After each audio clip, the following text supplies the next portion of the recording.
organize anybody to preclude me from coming to the House, or any member of Kenya Kwanza to be intimidated, or any member of Azimio to be intimidated by those who support this bill from coming to oppose this bill on the floor. Babu Owino should have the freedom to come and oppose this bill on the floor. And I know those who are not in the House, like my friend, the former leader of minority, the Honorable John Buddy, gets very excited because he needs to be seen that he is opposing this bill.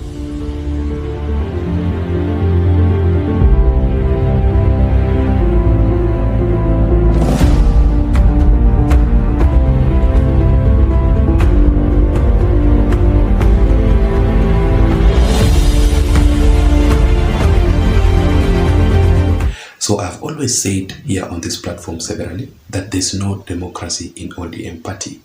Raila Odinga as the leader has always been using a lot of dictatorship through intimidations, through use of a lot of force, and the use of threats to make some political decisions. And that is why Raila Odinga has never ever won anything in the opposition leadership. Raila Odinga has been losing thoroughly, and especially during the recent or the ongoing Finance Bill 2023 debate in Parliament. So I just want you to listen to this clip made by the majority leader of the National Assembly, Kimani Ichung'wah himself, exposing how Raila Odinga is dealing with his legislatures from the ODM side. Then we proceed. Organize anybody to preclude me from coming to the House, or any member of Kenya Kwanza to be intimidated, or any member of Azimio to be intimidated by those who support this bill from coming to oppose this bill on the floor. Babu Owino should have the freedom to come and oppose this bill on the floor. And I know those who are not in the House, like my friend, the former leader of minority, the Honorable John Buddy, gets very excited because he needs to be seen that he is opposing this bill. Those who never voted for second reading in Azimio need to be seen and to be heard that they are opposing this bill. Because if they are not seen and heard, you have seen the kind of letters they are getting from ODM. And ODM also, as a political party, Honorable Speaker, must stop intimidating its members. They must stop. Members have the freedom of conscience to vote as they want. No! I do not want to name you Lydian Gogo. ODM must protect its members. Stop intimidating members of Parliament. Order members. They must be... Order members.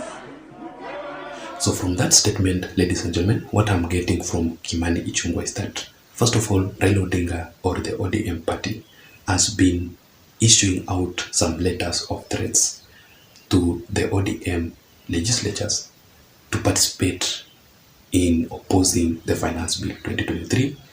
And that is why we saw yesterday during the debate that was ongoing in Parliament, the Azimio la Umoja Alliance leaders were struggling so much to be seen opposing the bill, because if you don't do that, you will actually be threatened in ODM party. Majority of the ODM party leaders are currently facing the disciplinary action, simply because some of them actually opposed the bill, some of them did not participate, some of them, ladies and gentlemen, did not even attend to participate in that motion. That is what Raila Odinga does not want.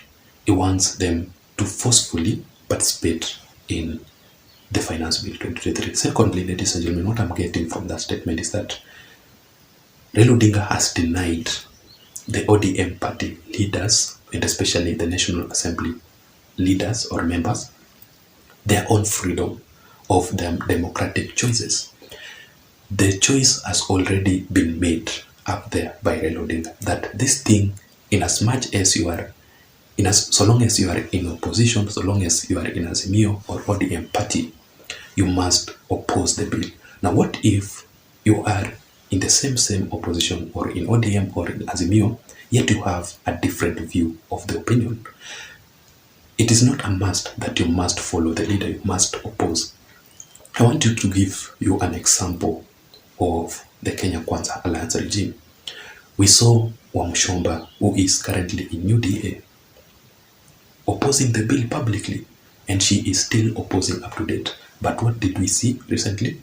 We saw Wamshomba herself hosting William Ruto and Rigathi Gachagua in Githunguri recently at our own place. So basically, that is the democracy that we want to see also in Azimio, just like what we are currently seeing in the Kenya Kwanza Alliance. So the democratic choices must be made, the democratic decisions must also be considered in any of political parties, but that is what Raila Odinga does not want. And finally, ladies and gentlemen, Kimani Ichung'wah is telling us that Raila Odinga or the ODM party has failed to protect their ODM party leaders. They're just threatening them, they're just forcing them to do various issues. The ODM party has been intimidating the ODM party leaders. So that is why they can't make the democratic choices. So basically here what I was going to talk about is Raila Odinga fight for democracy, yet he does not consider that democracy in his own leadership. If Raila Odinga can do this to his own party leaders, denying them their democratic choices, what about if he becomes a leader of this country? Because you must consider each and every opinion. You must bring on board each and every, thoughts of anyone that you lead. That was it, ladies and gentlemen. Let me know your thoughts on the comment section below. Otherwise, I don't have much. Please don't forget to subscribe to my channel. Until next time, my name is Jason. Bye.